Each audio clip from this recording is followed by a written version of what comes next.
One day some twisted son of a bitch is bound to teach you a thing or two about living in this cold, godforsaken world.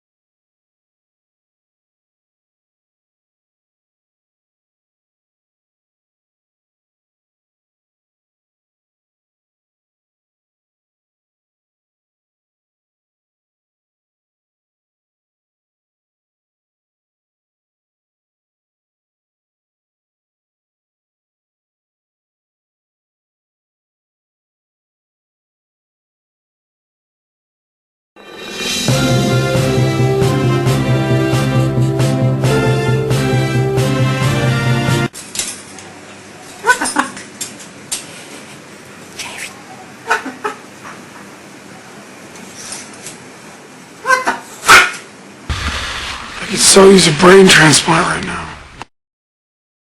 Presentation. And the bid team rehearsed every day leading up to the final push. Some executives were meeting IOC members to promote Tokyo. I talked to several international press members after Japanese presentation, and most of them highly evaluated Prime Minister Abe's speech, especially on the Fukushima issue. And the Japanese delegates all looked so happy to have Tokyo chosen as the host city because all their hard work has paid off. People here in Tokyo are obviously overjoyed at the news. NHK World's Hiro Morita is with the crowd who've gathered and are now celebrating at Komazawa Olympic Park. It's one of the main sites of the 1964 Tokyo Games. Hiro, what's going on there? The atmosphere is electric. The crowd erupted in cheers and celebration right after it was announced that Tokyo had been chosen to host the 2020 Summer Games. The park has been overflowing with energy and excitement since the Venice gates opened several hours ago. All over Olympic Park, you can see people hugging each other and giving high fives.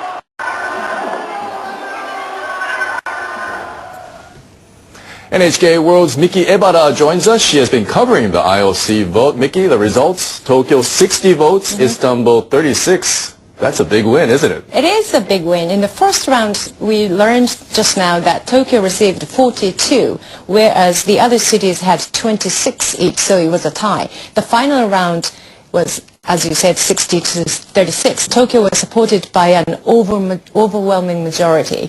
Prime Minister Abe just gave a comment saying he was very pleased and wants to thank everybody in the world who supported Japan's effort.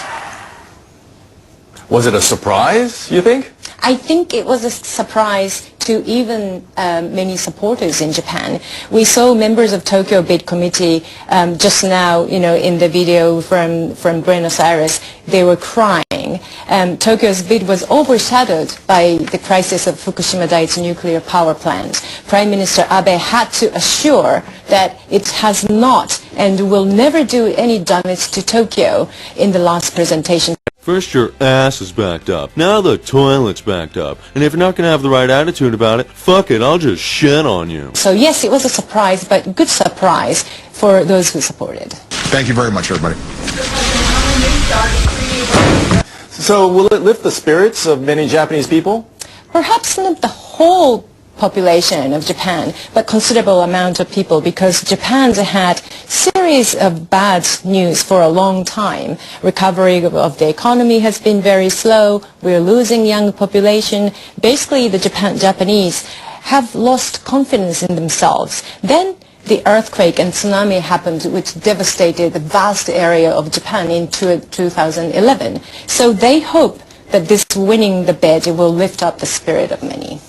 It was a very tight race, wasn't it? So why did the IOC members choose Tokyo over the other cities? I think the other two contenders suffered from a lot of domestic problems. There were riots against the government across Turkey in May and June. just recently, and the ongoing civil war in neighboring Syria, which has killed so many people, and it has given Turkey a big burden of refugees coming into their own country. Spain also is facing major financial problems, and Japan's nuclear power plant crisis was the Japanese setback. So until the last moment, it was neck and neck race. It was very tight. Japan had organized 3 Olympics in the past, and its infrastructure has high standards.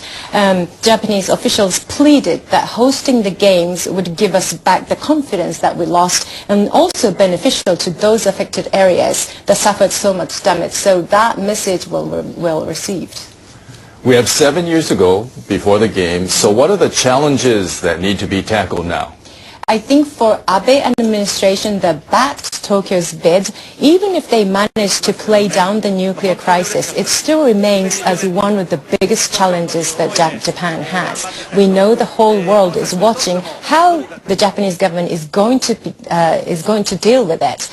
There are critics in Japan who say, why spend so much money on a sporting event rather than resolving the problems first? The cost of hosting the games is estimated around $4 billion. Even Tokyo does not have as much financial problems as the other regions of Japan, but still they need to make sure the Olympics won't create any burden on the citizens. And also, there are so many who are suffering from bad economy. So anyway, the win of the bid is official now. Now Japan's hosting the games, and so I hope it will have a positive psychological effect on people, especially those who were directly affected by the devastation 2 years ago. Thank you, Miki, for your insight. That was NHK World's Miki Ebara. And here is the world weather forecast. Next up, the Weather Channel cancels all upcoming weather-related programming out of respect for tornado victims. How would you like it if you went to pick your flowers and were kneeling in radioactive waste? That's what's happening in Tokyo now. The people trying to bring the Olympics to Tokyo find themselves answering question after question about the leaks. On Saturday, the International Olympic Committee will choose the host city for the Games in 2020. We in Japan have witnessed the significant role athletes and sports can play in society. Now we are determined to share their inspiration and promote the Olympic values for young people around the world.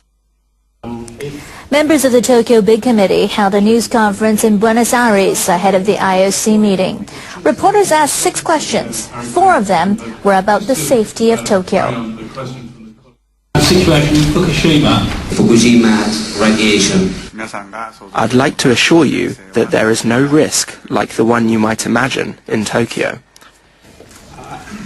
Takeda said radiation levels in Tokyo are the same as those in any other city in the world. And when I was in Tokyo, I took some samples. Now, I didn't look for the highest radiation spot. I just went around with 5 plastic bags, and when I found an area, I just scooped up some dirt and put it in the bag. One of those samples was from a crack in the sidewalk. Another one of those samples was from a children's playground that had been previously decontaminated. Another sample had come from some moss on the side of the road. Another sample came from the roof of an office building that I was at. And the last sample was right across the street from the main judicial center in downtown Tokyo. Well, I brought those samples back, declared them through customs, and sent them to the lab. And the lab determined that all of them would be qualified as radioactive waste here in the United States and would have to be shipped to Texas to be disposed of.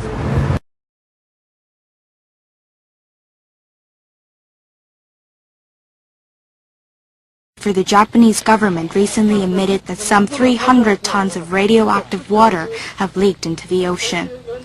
Lisei Murata, a former Japanese ambassador to Switzerland, criticized the Japanese government and the operator of the crippled nuclear plant, Tokyo Electric Power Corporation, for its handling of the situation. TECO recently admitted to leaks of radioactive water. The amount is much more that the simulation had taken into account. The international community has also voiced concerns over the issue, but Tokyo, meanwhile, is busy drumming up support for its bid in hosting the 2020 Olympics. 2020 Tokyo, let's do well. Murata stressed the fact that Japan does not realize the gravity of the issue is more outrageous. If Japan can secure the safety of its own nation, it is being insincere in hosting an international event like the Olympics. It should step down. We need to get subscribed and get this unity stronger and beat YouTube at their own game. Okay, that's what this is about. Like I say, go to the remix button, hit the remix button. That way you'll have this video and keep up with this. Otherwise, you know, YouTube's just going to control us, guys, and it's really bad. I've got a headache this big, and it's got Excedrin written all over it. I've got a headache this big, and it's got Excedrin written all over it. Excedrin, the big headache medicine. More medicine than any regular strength pain reliever. The most medicine you can buy without a prescription. Nothing is stronger. I had a headache this big, but I took Excedrin, and it's gone. Excedrin, from Bristol Myers. Excedrin, the headache medicine.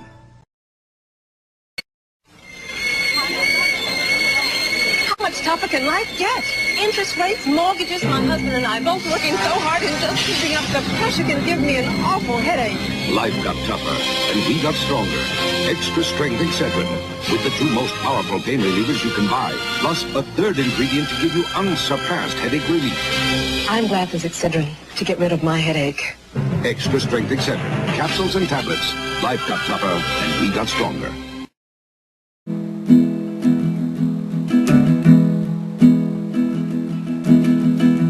What's the worst that could happen when you get out there and try? You know your life could suddenly just end in the blink of an eye. So what's the worst that could happen? You could try, you could fail. You gotta gamble, you gotta take chances. Oh, don't spend your whole life chasing that white whale. Don't spend your whole life. What's the worst that could happen? What's the very, very worst? In order for the worst to happen, you gotta do something first. What's the worst that could happen?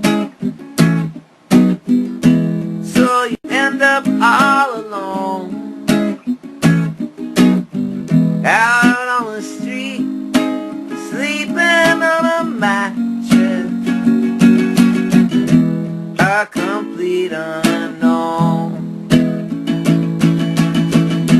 What's the worst that could happen? You feel sad a couple days. You pick yourself up, bow your head and give thanks, and then you're on your way. And then you're on your way. What's the worst that could happen? Was the very, very worst.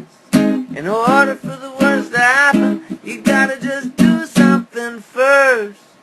So, what's the worst that could happen? When you get out there and try, you know your life could suddenly just end in the blink of an eye.